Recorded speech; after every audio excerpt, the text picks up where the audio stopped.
It was an ordinary Tuesday evening. The sun had just dipped below the horizon, painting the sky in shades of orange and purple. The neighborhood was quiet, save for the occasional sound of a car passing by or a dog barking in the distance. Inside a modest house on the corner of the street, a woman in her late 30s was tidying up the living room. She had just finished dinner and was looking forward to a quiet night with a book and a cup of tea. As she wiped down the coffee table, a knock on the door interrupted the calm. She paused, glancing at the clock. It was almost 8 p.m., and she wasn't expecting anyone. The knock came again, this time a little louder. She hesitated, wondering if she should answer. Living alone, she was always cautious about opening the door after dark. But something about the knock felt urgent, almost pleading. She walked to the door and peered through the peephole. Standing on her porch was a man she had never seen before. He looked to be in his early 50s, with graying hair and a worn-out jacket. His face was weathered, like someone who had spent years under the sun, and his eyes held a strange mix of exhaustion and determination. He didn't look threatening, but there was something about his presence that made her uneasy. "Can I help you?" she asked through the door, her voice steady but cautious. The man hesitated, as if he was searching for the right words. "I'm sorry to bother you," he said, his voice rough but sincere. "I know this is strange, but I need to talk to you. It's important." She frowned, her hand still on the door handle. "Do I know you?" "No," he admitted. "But I know you. Or at least, I know about you. Please, just give me 5 minutes. If you want me to leave after that, I will." There was something in his tone, a quiet desperation, that made her pause. Against her better judgment, she unlocked the door and opened it just enough to see him clearly. Up close, he looked even more tired, his shoulders slumped as if carrying a heavy weight. "What's this about?" she asked, crossing her arms. The man took a deep breath, his eyes locking onto hers. "I know this is going to sound unbelievable, but I need you to hear me out. Your life, and maybe even mine, depends on it." She raised an eyebrow, skeptical but intrigued. "Okay, you have 5 minutes. But if this is some kind of scam, I'm calling the police." He nodded, understanding. "Fair enough. Can I come in, or should I say what I need to say out here?" She glanced past him, checking the street. It was empty, and the porch light cast a soft glow around them. "You can stay there," she said firmly. The man didn't argue. He shifted his weight from one foot to the other, clearly nervous. "I don't even know where to start," he muttered, more to himself than to her. "Start with why you're here," she suggested, her patience thinning. He nodded again, this time more decisively. "Right. Okay. So, about 10 years ago, I was in a bad place. I won't go into all the details, but let's just say I made a lot of mistakes. I hurt people, including myself. I hit rock bottom, and I didn't think I'd ever get back up." She listened, her arms still crossed but her expression softening slightly. She wasn't sure where this was going, but his honesty was disarming. "Then, one day, something happened," he continued. "I met someone who changed everything for me. They didn't judge me or try to fix me. They just listened. And because of that, I found the strength to turn my life around. I got clean, found a job, and started over. I owe everything to that person." She nodded slowly, still unsure why he was telling her this. "That's a great story, but what does it have to do with me?" He took another deep breath, his hands trembling slightly. "Because that person was you." Her eyes widened in shock. "What? That's impossible. I've never met you before in my life." "Not yet," he said quietly. "But you will. Or at least, you did. In my timeline." She stared at him, her mind racing. "What are you talking about?" Are you saying you're from the future or something? He nodded, his expression serious. I know how it sounds. Believe me, I've been trying to figure out how to explain this for weeks. But it's the truth. I'm from the future, and I came back because I need your help. She laughed nervously, shaking her head. This is insane. You're either crazy or playing some kind of prank. I wish I were, he said, his voice breaking slightly. But I'm not. And if you don't believe me, I can prove it. She hesitated, her curiosity getting the better of her. How? He reached into his jacket pocket and pulled out a small, worn photograph. He handed it to her, his hand shaking. She took it, her heart pounding as she looked down at the image. It was a picture of her, taken in what looked like a park. She was smiling, holding a cup of coffee, and sitting next to him. The man standing on her porch. Her breath caught in her throat. This has to be photoshopped or something. It's not, he said softly. That was taken 3 years from now. You and I became friends. You helped me when no one else would. And now, I need to return the favor. She looked up at him, her mind spinning. What do you mean? Something terrible is going to happen, he said, his voice urgent. And if we don't stop it, everything, your life, my life, countless others, will be destroyed. I came back to warn you. To ask for your help. She stared at him, trying to process what he was saying. It sounded impossible, but the photograph, the look in his eyes, it all felt too real to dismiss. What's going to happen? She asked, her voice barely above a whisper. He hesitated, his expression darkening. I'll tell you everything. But first, you need to let me in. She looked at him for a long moment, weighing her options. Finally, she stepped aside and opened the door wider. You have 5 minutes, she said, her voice firm but trembling slightly. And if this is some kind of trick, I'm calling the police. He nodded, stepping inside. Thank you. You won't regret this. As he walked past her, she couldn't shake the feeling that her life was about to change forever. The man stepped into the living room, his eyes scanning the space as if he were seeing it for the first time. The woman closed the door behind him, her heart still racing. She gestured toward the couch, but he remained standing, his hands shoved deep into his jacket pockets. Sit down, she said, her voice firm but not unkind. You said you'd explain everything. He nodded, lowering himself onto the edge of the couch. She sat across from him in an armchair, keeping a safe distance. The photograph he'd given her was still in her hand, and she glanced at it again, her stomach churning. It looked so real. Too real.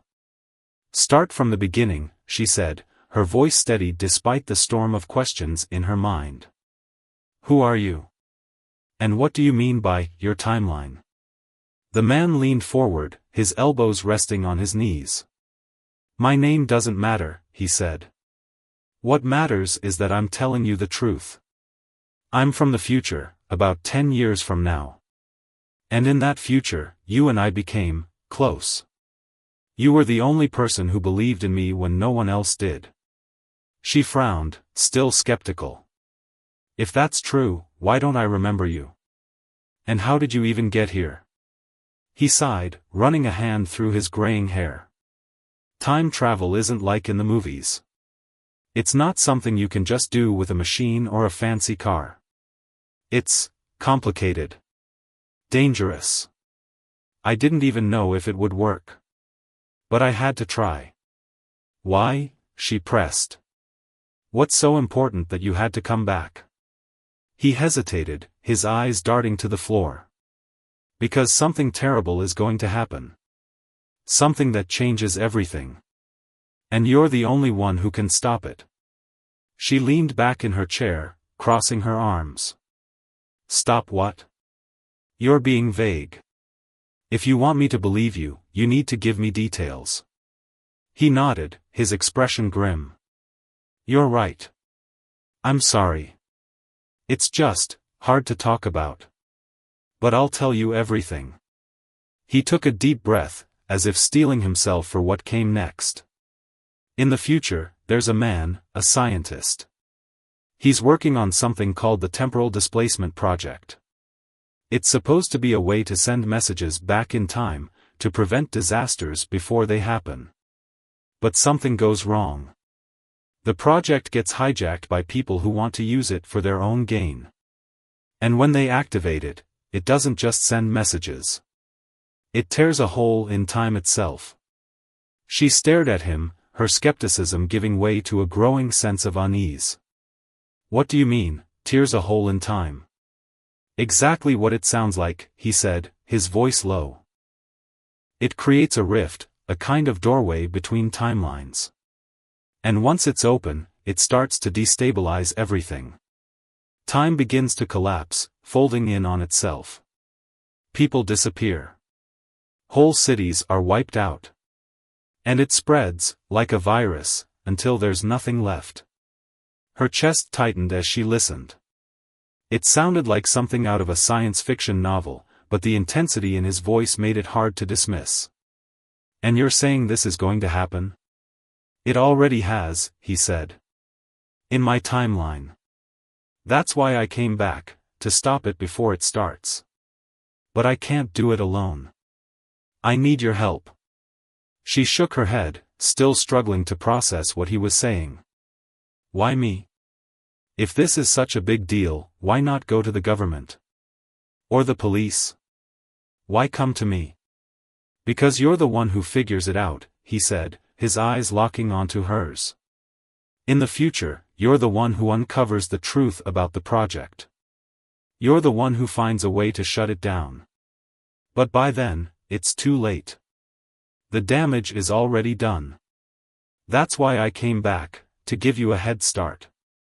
She felt a chill run down her spine. How do I even know any of this is real? For all I know, you could be making all of this up. He reached into his jacket again and pulled out a small, folded piece of paper. He handed it to her, his hand trembling slightly. This is for you. She unfolded the paper, her eyes scanning the contents. It was a handwritten note, written in her own handwriting. If you're reading this, it means you've met him. He's telling the truth. Trust him. And trust yourself. You're the only one who can stop what's coming. Her breath caught in her throat. She recognized the handwriting, it was hers. But she had no memory of writing this. How, she whispered, her voice barely audible. You gave that to me, he said. Before I left. You said it would be the only way to convince you. She stared at the note, her mind reeling. It was one thing to hear his story, but seeing her own handwriting, proof that she had somehow been involved in this, made it impossible to deny. Okay, she said finally, her voice shaky. Let's say I believe you. What do we do now? He leaned forward, his expression intense. First, we need to find the scientist. He's the key to all of this. If we can stop him before he starts the project, we can prevent the rift from ever opening. And how do we find him? She asked. That's where you come in, he said. In the future, you tracked him down through his research. You found out where he was working, who he was working with. If we can retrace your steps, we might be able to find him before it's too late. She nodded slowly, her mind racing. Okay. But even if we find him, how do we stop him? I'm not exactly a spy or a scientist. I'm just, me. You're more than you think, he said, his voice softening. In the future, you were brave.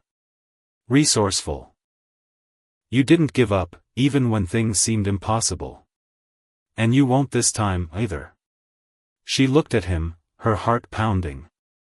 Part of her still wanted to believe this was all some elaborate hoax, but the evidence, the photograph, the note, was too compelling to ignore. All right, she said finally. I'll help you. But if this turns out to be some kind of scam, I'm holding you personally responsible. He smiled faintly, the first hint of warmth she'd seen from him. Fair enough. She stood up, pacing the room as she tried to gather her thoughts. So, where do we start? We start with his research, he said. In the future, you found a paper he published online. It was the first clue that led you to him. If we can find it now, we might be able to track him down before he goes underground. She nodded, already pulling out her laptop. All right. Let's get to work. As she opened her browser and began typing, she couldn't shake the feeling that her life had just taken a sharp turn into the unknown. But for the first time in a long time, she felt a spark of purpose, a sense that she was part of something bigger than herself. And whether she was ready or not, there was no turning back. The woman sat at her dining table, her laptop open in front of her. The man, still nameless, still an enigma, sat across from her, watching intently as she typed. The room was quiet except for the soft clicking of the keyboard and the occasional hum of the refrigerator in the kitchen. What exactly am I looking for? She asked, her eyes fixed on the screen. A research paper, he said. It was published by the scientist we're trying to find. In the future, you found it on some obscure academic website. It was the first clue that led you to him. She nodded, her fingers flying over the keys. Do you remember the title? Or his name? He shook his head. Not exactly. But I remember it had something to do with quantum mechanics. And there was a phrase in the title, something like temporal displacement or time dilation. She typed in the keywords, her brow furrowing as she scanned the results. Most of the articles were dense, filled with equations and jargon that made her head spin. She wasn't a scientist, and the technical language was overwhelming. This is like trying to find a needle in a haystack, she muttered, scrolling through page after page of search results. I know, he said, his voice tinged with frustration. But we don't have a choice. This is our only lead. She glanced at him, noticing the tension in his jaw. You really believe this is going to work, don't you? I have to, he said simply. If I don't, then everything I've been through, everything I've sacrificed, will have been for nothing. She didn't respond, turning back to the screen. There was something about his determination, his quiet desperation, that made her want to believe him. Even if this all turned out to be some kind of delusion, she couldn't deny that he truly believed it. And that made it hard to walk away. After what felt like hours, she finally found something. It was a paper titled Theoretical Foundations of Temporal Displacement, a Quantum Approach. The author's name was listed as Dr. A. Richter. Is this it? She asked, turning the laptop toward him. He leaned forward, his eyes scanning the screen. Yes, he said, his voice barely above a whisper. That's him. That's the scientist. She felt a surge of relief, quickly followed by a wave of anxiety. Okay, so we found him. Now what? We need to find out where he is, the man said. In the future, he was working at a private research facility. But I don't know where it is now. We'll have to track him down. She nodded, already opening a new tab. Let's see if we can find any information about him. Maybe he's got a social media profile or something. They spent the next hour combing through the internet, searching for any trace of Dr. Richter. It wasn't easy, the man seemed to have gone out of his way to stay off the grid. There were no social media accounts, no public appearances, no interviews. Just a handful of academic papers and a few mentions in obscure scientific journals. This guy's a ghost, she said, leaning back in her chair. How are we supposed to find him if he doesn't want to be found? The man frowned, his fingers drumming on the table. There has to be something. Think. In the future, how did you find him? She shook her head. I don't know. You're the one who's supposed to be from the future, remember? He sighed, running a hand through his hair. I know. But I wasn't with you when you did it. All I know is that you found him through his research. She thought for a moment, her eyes narrowing. Wait a second. You said he was working at a private research facility, right? Maybe we can find out who's funding his work. If we can track down the money, we might be able to find him. The man's eyes lit up. That's a good idea. How do we do that? She opened a new tab and started typing. Let's see if we can find any grants or funding sources tied to his name. Sometimes researchers list their sponsors in their papers. It didn't take long to find what they were looking for. In the acknowledgments section of one of Dr. Richter's papers, she found a mention of a company called Chronos Technologies. Chronos Technologies, she read aloud. Ever heard of them? The man shook his head. No. But it sounds like the kind of place that would be involved in something like this. She did a quick search for the company, her heart sinking as she scanned the results. They're based overseas. Somewhere in Europe. And they're not exactly a household name. It looks like they specialize in advanced physics and engineering. That fits, he said. Do they have a website? She clicked on the first link, which took her to a sleek, minimalist website. There wasn't much information, just a vague mission statement about pushing the boundaries of science and technology, and a contact form. This isn't helpful, she muttered, clicking through the pages. There's no address, no phone number, nothing. The man leaned back in his chair, his expression grim. This isn't going to be easy, is it? No, she said, closing the laptop.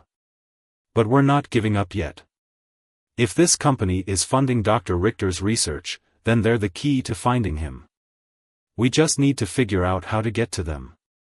He nodded, though he didn't look convinced. And how do we do that? She thought for a moment, her mind racing. I have a friend who works in tech. He's good with this kind of thing, finding information that's not supposed to be found. Maybe he can help us. The man raised an eyebrow. Are you sure we can trust him? I've known him for years, she said. If anyone can help us, it's him. The man hesitated, then nodded. All right. But we need to be careful. If word gets out about what we're doing, it could put us, and him, in danger. She stood up, grabbing her phone from the counter. I'll call him now. But we're going to need a cover story. We can't just tell him the truth. The man nodded again, his expression serious. Agreed. What do you suggest? She thought for a moment, then smiled faintly. Let's say we're working on a documentary. About cutting-edge science. That should explain why we're digging into Chronos Technologies. The man gave her a small, approving nod. That could work. She dialed her friend's number, her heart pounding as the phone rang. This was it, the first real step into the unknown. And as much as she wanted to believe this was all some kind of misunderstanding, she couldn't shake the feeling that her life was about to change forever. When her friend answered, she took a deep breath and forced a smile into her voice. Hey, it's me. I need a favor. The woman's friend, a man in his early 30s with a knack for solving problems most people didn't even know existed, arrived at her house an hour later. He was tall and lanky, with glasses that constantly slid down his nose and a perpetually disheveled look that suggested he hadn't slept in days. All right, he said, setting his laptop bag on the table. What's this about a documentary? She exchanged a quick glance with the stranger, who was sitting quietly in the corner, trying to stay out of the way. We're working on a project about cutting-edge science, she said, sticking to the cover story they'd agreed on.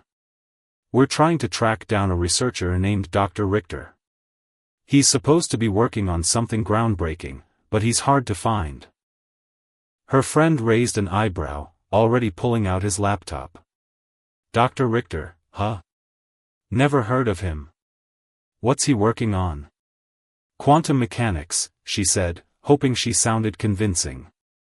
something about time dilation. We think he's connected to a company called Chronos Technologies, but we can't find much information about them." Her friend nodded, his fingers already flying over the keyboard. Chronos Technologies. Got it. Let's see what we can dig up. As he worked, she glanced at the stranger, who was watching intently. She could tell he was nervous, his hands clenched tightly in his lap.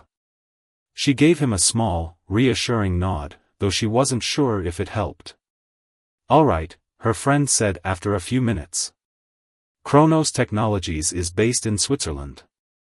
They're a private research firm, mostly funded by a handful of anonymous investors. They don't have a public presence, but they've got a pretty extensive digital footprint if you know where to look." "Can you find out where they're located?" she asked. "Already on it," he said, his eyes glued to the screen. "Looks like they've got a facility just outside Zurich. But it's not exactly open to the public. You'd need serious clearance to get in there." She frowned, her mind racing. "What about Dr. Richter? Can you find anything on him?" Her friend typed for a few more seconds, then shook his head. "Not much. He's got a few academic papers, but no social media, no public appearances. It's like he's trying to stay off the grid." "That's what we thought," she said, trying to hide her disappointment. Her friend leaned back in his chair, studying her. "Why are you so interested in this guy? What's so special about him?" She hesitated, glancing at the stranger again. "We think his research could be the key to something big. But we need to talk to him to know for sure." Her friend nodded, though he didn't look entirely convinced. "All right. Well, if you want to get to him, you're going to need more than just a name and a company. You're going to need a way in." "What do you mean?" she asked. "I mean, you're not going to just walk up to this facility and knock on the door," he said. "You're going to need a plan. And probably some help." She exchanged another glance with the stranger, who gave her a small nod. "What kind of help?" Her friend thought for a moment, then smiled. "I might know someone. A guy who specializes in getting people into places they're not supposed to be. Let's just say he's got a unique skill set." She raised an eyebrow. "Is he trustworthy?" "As trustworthy as someone like that can be," her friend said with a shrug. "But if you're serious about this, he's your best bet." She looked at the stranger, who nodded again. "All right," she said. "Can you set up a meeting?" Her friend grinned. "Consider it done." After her friend left, promising to get in touch with his contact, she turned to the stranger. "This is getting complicated," she said, her voice low. "I know," he said. "But we don't have a choice. If we want to stop what's coming, we need to find Dr. Richter." She nodded, though she couldn't shake the feeling that they were in over their heads. "What if this doesn't work? What if we can't find him?" The man looked at her, his expression serious. "Then we'll find another way. But we can't give up. Not now." She took a deep breath, trying to steady her nerves. "All right. But if we're going to do this, we need to be smart about it. We can't just go charging in without a plan." He nodded. "Agreed. But we also can't wait too long. Every day we waste is another day closer to disaster." She didn't respond, her mind racing as she tried to piece together their next steps. They had a lead, but it was a shaky one. And the thought of breaking into a high-security research facility was enough to make her stomach churn. But as she looked at the stranger, she realized she didn't have a choice. Whether she liked it or not, she was in this now. And there was no turning back. The woman's friend called back the next morning, his voice crackling with excitement. "I've got good news and bad news," he said. She held the phone to her ear, her heart pounding. "What's the good news?" "I talked to my contact," he said. "He's willing to meet with you. But he's not cheap, and he's not exactly the trusting type. You're going to have to convince him you're serious. She glanced at the stranger, who was sitting at the kitchen table, sipping a cup of coffee. All right. What's the bad news? The bad news is that he's not local, her friend said. He's based in Berlin. If you want to meet him, you're going to have to go to him. She frowned, her mind racing. Berlin was a long way from where they were, and the thought of traveling overseas for something this risky made her uneasy. But she knew they didn't have a choice. All right, she said finally. Set up the meeting. We'll figure out the rest. Her friend hesitated. Are you sure about this? I mean, I don't know what you're really after, but it sounds like you're getting in over your head. She forced a smile, even though he couldn't see it. I'll be fine. But thanks for looking out for me. After she hung up, she turned to the stranger. We've got a meeting. But it's in Berlin. He nodded, his expression serious. Then we'll go to Berlin. She raised an eyebrow. Just like that? Do you even have a passport? He hesitated, then shook his head. No. But I'll figure something out. She sighed, running a hand through her hair. This is insane. Do you even realize how much this is going to cost? Flights, hotels, bribes, we're not exactly rolling in cash here. He looked at her, his eyes steady. I know. But we don't have a choice. If we want to stop what's coming, we need to do this. She didn't respond, her mind racing as she tried to figure out how they were going to pull this off. They didn't have the money for international travel, let alone whatever this contact was going to charge them. But the stranger was right, they didn't have a choice. All right, she said finally. But we're going to need a plan. And we're going to need money. He nodded. I'll take care of it. She raised an eyebrow. How? He didn't answer, just stood up and walked to the door. I'll be back in a few hours. Be ready to leave tonight. Before she could protest, he was gone, leaving her alone in the kitchen with a sinking feeling in her stomach. She didn't know what he was planning, but she had a feeling it wasn't going to be good. True to his word, the stranger returned a few hours later, carrying a small duffel bag. He set it on the table and unzipped it, revealing stacks of cash. Her eyes widened. Where did you get that? It doesn't matter, he said, his voice firm. What matters is that we have what we need. She stared at the money, her mind racing. This is illegal, isn't it? He didn't answer, just zipped the bag back up and slung it over his shoulder. We need to go. Now. She hesitated, torn between her instincts and the urgency in his voice. Finally, she grabbed her coat and followed him out the door. The flight to Berlin was uneventful, though she couldn't shake the feeling that they were being watched. The stranger spent most of the flight staring out the window, his expression unreadable. She tried to sleep, but her mind was too busy racing with questions and doubts. When they landed, they took a taxi to a small, nondescript hotel on the outskirts of the city. The stranger paid in cash, using a fake name, and they were shown to a room on the top floor. As soon as they were inside, she turned to him. All right.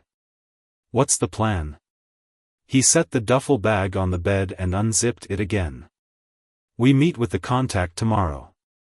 He's going to want proof that we're serious, so we'll need to show him the money.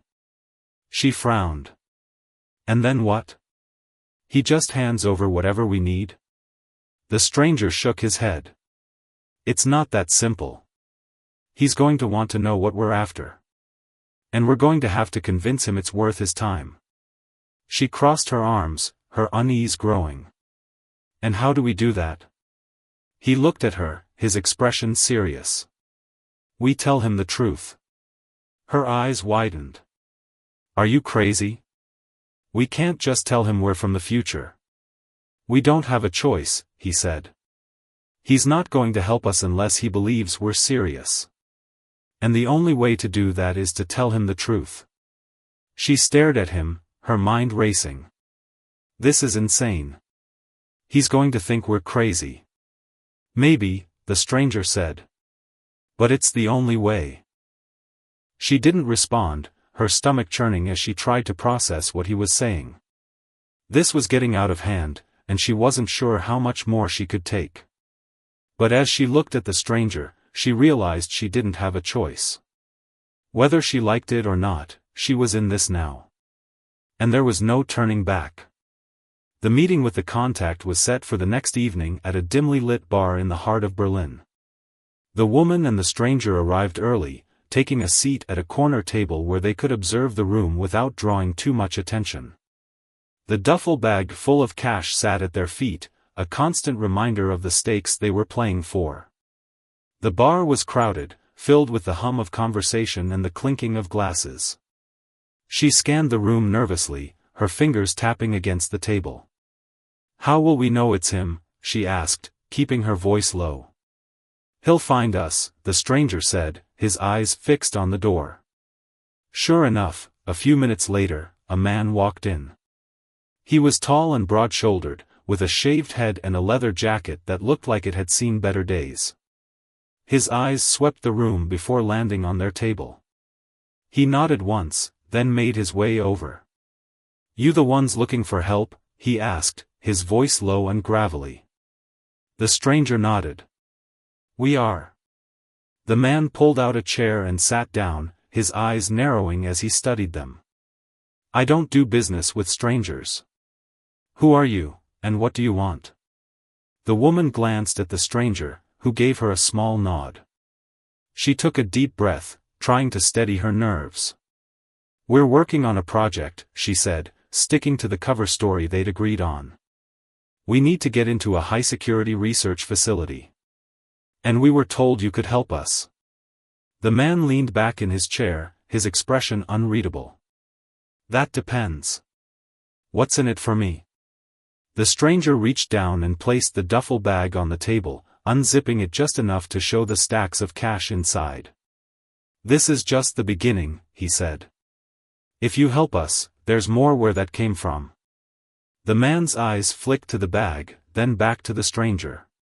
"You're not cops, are you?" "No," the stranger said firmly. "We're not."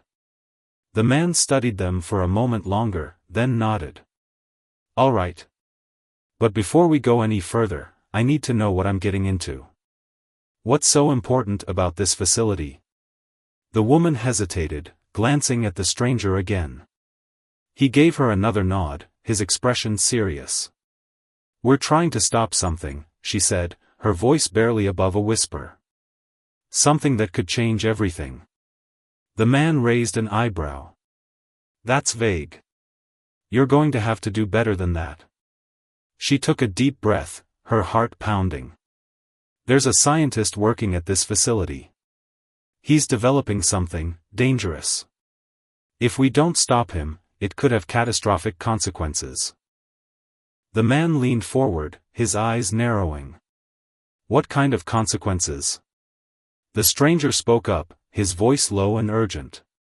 "The kind that could destroy everything. We're talking about the collapse of time itself." The man stared at them, his expression unreadable. For a long moment, he didn't say anything. Then he burst out laughing. "You're kidding, right?" he said, shaking his head. "Time travel? That's the best you could come up with?" The woman felt her face flush, but the stranger didn't flinch. "I know how it sounds," he said. "But it's the truth. And if you don't believe us, that's your choice. But we're not asking you to believe. We're asking you to help." The man stopped laughing, his expression turning serious again. "All right. Let's say I believe you. What exactly do you need from me?" "We need to get into the facility," the stranger said. "And we need to do it without being detected. Can you make that happen?" The man thought for a moment, then nodded. "I can. But it's not going to be easy. And it's not going to be cheap." "We've got the money," the stranger said. "And we're willing to pay whatever it takes." The man studied them for a moment longer, then nodded again. "All right. But there's one more thing." "What's that?" the woman asked. "I'm coming with you," he said. "If this is as big as you say it is, I want to see it for myself." The woman and the stranger exchanged a glance. They hadn't planned for this, but they didn't have much of a choice. "All right," the stranger said finally. "But you need to follow our lead. No questions, no deviations. Understood?" The man nodded. Understood. After the meeting, they returned to their hotel to finalize the plan. The contact, who introduced himself as Victor, had given them a list of equipment they would need, as well as a rough outline of how they would get into the facility. "It's not going to be easy," Victor said, spreading a map of the facility on the table. "They've got state-of-the-art security, cameras, motion sensors, the works. But I've got a guy on the inside who can disable the alarms for a few minutes. That's our window." The woman studied the map, her stomach churning. "What happens if we get caught?" Victor shrugged. "Then we're on our own. But if we do this right, we won't get caught." She didn't respond, her mind racing as she tried to process everything. This was getting more dangerous by the minute, and she wasn't sure how much more she could take. But as she looked at the stranger, she realized she didn't have a choice. Whether she liked it or not, she was in this now. And there was no turning back. The night of the infiltration was cold and overcast, with a light drizzle that made the streets slick and reflective. The woman, the stranger, and Victor stood in the shadows of an alley across from the Chronos Technologies facility, their breath visible in the chilly air. The building loomed ahead, a sleek, modern structure surrounded by high fences and patrolled by guards. Victor adjusted the strap of his backpack, his eyes scanning the perimeter. "All right," he said, his voice low. "Here's how this is going to go. My guy on the inside is going to disable the security system for exactly 10 minutes.